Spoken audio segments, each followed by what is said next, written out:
महिला बाल विकास विभाग WCD वैकेंसी जिला सरगुजा पर निकली हुई है भर्तियां। जो छत्तीसगढ़ के मूल निवासी योग्य होंगे वो लोग इस पर ऑफलाइन के माध्यम से आवेदन कर सकते हैं। चलिए डिटेल से आपको बताता हूँ। ये जो भर्ती निकली हुई है आपका सरगुजा WCD वैकेंसी 2026 कार्यालय जिला कार्यक्रम अधिकारी सरगुजा WCDS भर्तियाँ निकली हुई है। इसकी आधिकारिक नोटिफिकेशन जारी कर दिया गया है, जिसमें मिशन शक्ति योजना के तहत स्थापित hub for empowerment of women के लिए निकाली गई है। आवेदन मांगे गए हैं। आवेदन अगर आप भी समाज सेवा और महिला शक्तिकरण के क्षेत्र में अपना करियर बनाना चाहते हैं तो ये भर्तियां आपके लिए हैं। आपको बता दूं, ये आपका आवेदन की प्रक्रिया शुरू हो चुका है इसमें, जिसमें अंतिम डेट है 25 मार्च 2026 तक आप लोग आवेदन कर सकते हो। चलिए और भी डिटेल से मैं आपको बताता हूँ, ध्यान से देखिएगा। इसकी बोर्ड देख सकते हैं, भर्ती का बोर्ड, और इधर आप ये भी देख सकते हैं। उसके बाद योजना का नाम है मिशन शक्ति के अंतर्गत ये भर्ती को निकाली गई है, जिसमें पदों का नाम देख सकते हैं। जेंडर विशेषज्ञ है, ITI असिस्टेंट है, उसके बाद आपका डाटा एंट्री ऑपरेटर के लिए है। कुल पद की बात किया जाए तो 3 पद निर्धारित किया गया है, जिसमें नौकरी का प्रकार होंगे छत्तीसगढ़ संविदा भर्ती, आपका कांस्टेबल जॉब रहेंगे। उसके बाद नौकरी का स्थान आपका अंबिकापुर जिला सरगुजा और छत्तीसगढ़ में रहने वाला है, जिसमें आवेदन का माध्यम ऑफलाइन पंजीकृत डाक स्पीड पोस्ट और कुरियर के माध्यम से ऑफलाइन आवेदन आप लोग कर सकते हो। फार्म भेजने की अंतिम डेट है 25 मार्च 2026 तक आप लोग आवेदन कर सकते हो। चलिए आपको इसकी नोटिफिकेशन ध्यान से देखिएगा। इसकी नोटिफिकेशन जारी किया गया है, आप स्क्रीन पर देख सकते हैं। कार्यालय जिला कार्यक्रम अधिकारी महिला एवं बाल विकास विभाग, कलेक्टर परिसर अंबिकापुर जिला सरगुजा पर निकली हुई है, जिसमें मिशन शक्ति अंतर्गत महिला शक्तिकरण केंद्र पर यह भर्ती निकली हुई है। जिसमें आप स्क्रीन पर देख सकते हैं कौन कौन सी पद है, कितने वर्ग के लिए कितने पद निर्धारित किया गया है। जिसमें सैलरी निर्धारित किया गया है जेंडर विशेषज्ञ के लिए, वो है आपका 25,780 रुपये हैं। ITI असिस्टेंट के लिए 20,900 रुपये हैं। डाटा एंट्री ऑपरेटर के लिए 14,200 रुपये हैं। वेतन भत्ते अन्य सुविधाओं का आप स्क्रीन पर देख सकते हैं, जो आपका निर्धारित किया गया है। यहाँ पर पूरी डिटेल से इसके नोटिफिकेशन पर देख सकते हैं। इसकी नोटिफिकेशन कैसे डाउनलोड करना है तो वो वीडियो के डिस्क्रिप्शन पर लिंक दे दिया गया है।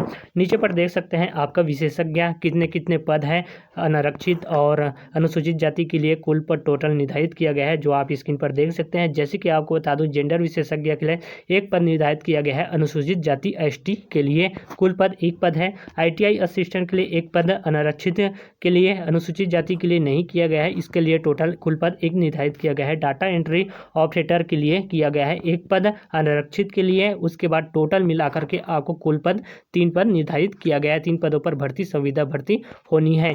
चलिए नीचे पर और भी देखते हैं। जैसे कि आपका पद अनुसार जो योग्यता निर्धारित किया गया है वो आपका जेंडर विशेषज्ञ है। उसके बाद आपका देख सकते हैं अनिवार्य शैक्षणिक योग्यता एवं अनुभव मांगा गया है, जिसमें सामाजिक कार्य और अन्य सामाजिक क्षेत्रों में पोस्ट ग्रेजुएशन PG डिग्री और कंप्यूटर का अच्छा ज्ञान आप में होना चाहिए। टाइपिंग भी आपको कंप्यूटर के माध्यम से आना चाहिए। उसके बाद जेंडर महिला मुद्दों में संबंधित कार्यों में कम से कम आपका 3 वर्ष का अनुभव मांगा गया है इस पद के लिए। ये पूरी डिटेल्स में आप देख सकते हैं। उसके बाद ITI असिस्टेंट के लिए आप देख सकते हैं, इसके लिए योग्यता मांगा गया है। कंप्यूटर ITI के क्षेत्र में आपका स्नातक की डिग्री होना चाहिए। उसके बाद MSc ऑफिसर के लिए कंप्यूटर टाइपिंग और वेब रिपोर्टिंग का बेहतरीन ज्ञान आप में होना चाहिए। उसके बाद डाटा प्रबंधन डॉक्यूमेंटेशन में कम से कम आपका 3 वर्ष अनुभव मांगा गया है। और उसके बाद डाटा एंट्री ऑपरेटर के लिए किसी भी मान्य प्राप्त विश्वविद्यालय से स्नातक की डिग्री मांगा गया है। उसके बाद कंप्यूटर MSc ऑफिस और टाइपिंग का अच्छा ज्ञान भी आप में होना चाहिए। पूरी डिटेल्स में 3 वर्ष का अनुभव इस पद के लिए भी मांगा गया है, आप स्क्रीन पर देख सकते हैं। नीचे पर आपको बता दूं, नोट दिया गया है भाषा में कंप्यूटर पर कार्य करने का आना चाहिए, मतलब अंग्रेजी भाषा में कंप्यूटर आपको आना चाहिए। और उसके बाद आपका छत्तीसगढ़ के मूल निवासी प्राथमिकता को दी जाएगी, मतलब छत्तीसगढ़ के मूल निवासी को प्राथमिकता दी जाएगी इस पद के लिए, इस वैकेंसी के लिए। उसके बाद नीचे पर देख सकते हैं जैसे कि आयु सीमा निर्धारित किया गया है आपका पद के लिए, तो आयु सीमा आपका 1 जनवरी 2026 के अनुसार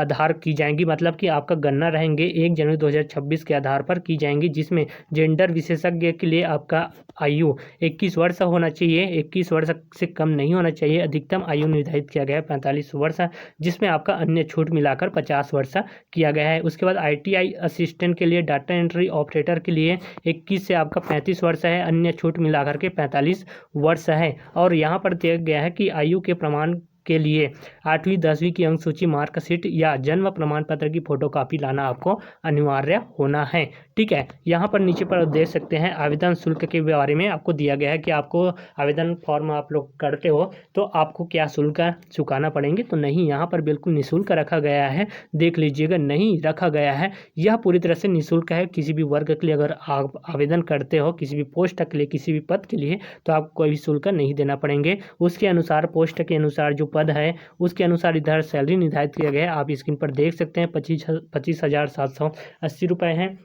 20,900 है, उसके बाद 14,200 रुपये हैं। अलग अलग पद के हिसाब से सैलरी निर्धारित किया गया है। फिलहाल इसको सैलरी को निर्धारित कर दिया गया है, जब आपकी नियुक्ति होंगे तब इससे बढ़कर भी हो सकते हैं। उसके बाद नीचे पर ये देख सकते हैं विवरण, जैसे कि आपका विज्ञापन जो जारी हुआ है वो आपका हुआ है मार्च 2026 में। जब मार्च में हुआ है उसके बाद आवेदन शुरू होने की तिथि आपका शुरू हो चुका है। उसके बाद आवेदन भेजने की अंतिम तिथि है 25 मार्च। 25 मार्च के बाद आपकी आवेदन को स्वीकार नहीं किया जाएंगे। उसके बाद यहाँ पर देख सकते हैं मेरिट लिस्ट इंटरव्यू के आधार पर जो आपको सूचित किया जाएंगे। जब आपकी इंटरव्यू होंगे इस पद के लिए, किसी भी पद के लिए, तो आपको सूचित कर दिया जाएंगे, आपको सूचना दे दिया जाएंगे। ठीक है, उसके बाद नीचे पर और भी जानकारी आपको बता देते हैं। जैसे कि आप देख सकते हैं ये भर्ती सरगुजा संविदा भर्ती 2026 में आपका चयन एक अंकीय प्रणाली, मतलब आपके अंकों के हिसाब से आपकी वहां पर चयन प्रक्रिया होने वाला है। तो आपको बता दूं, शैक्षणिक योग्यता आपके डिग्री में से, आपके मार्कशीट में से,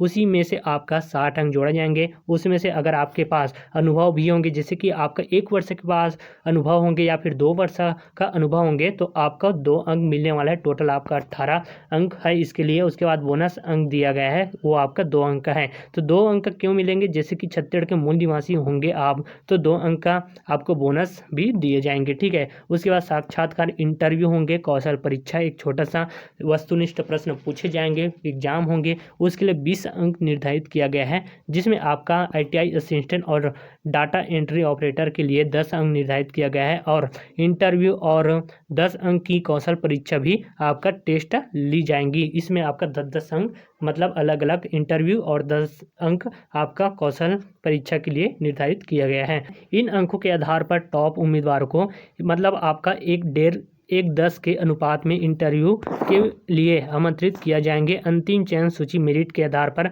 कलेक्टर द्वारा जारी किया जाएंगे। चयन सूची आपका मेरिट लिस्ट तैयार किया जाएंगे।